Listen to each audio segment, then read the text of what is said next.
Dans l'est de la République démocratique du Congo, la condamnation à mort de l'ancien président Joseph Kabila par la justice a provoqué une onde de choc. Une décision retentissante, notamment à Goma, aujourd'hui sous contrôle de la rébellion AFC M23, où l'ex-chef d'État avait il y a encore quelques mois rencontré les nouveaux maîtres de la ville. L'annonce a sémé l'inquiétude dans une ville déjà ébranlée par les violences. Nous, habitants de Goma, nous voulons que la paix revienne. Nous souffrons déjà à cause de la guerre.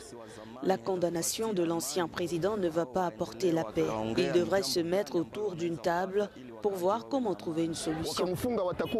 Son arrestation risque d'aggraver la situation. Si réellement il travaille avec le M23, quand il sera arrêté, le M23 sera en colère.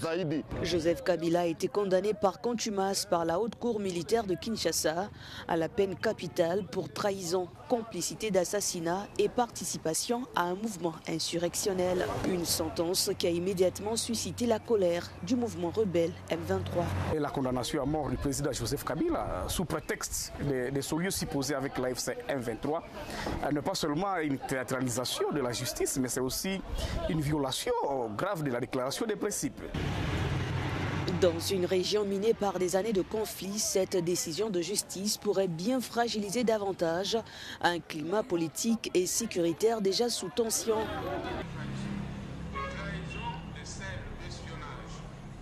Les analystes redoutent une nouvelle escalade des tensions.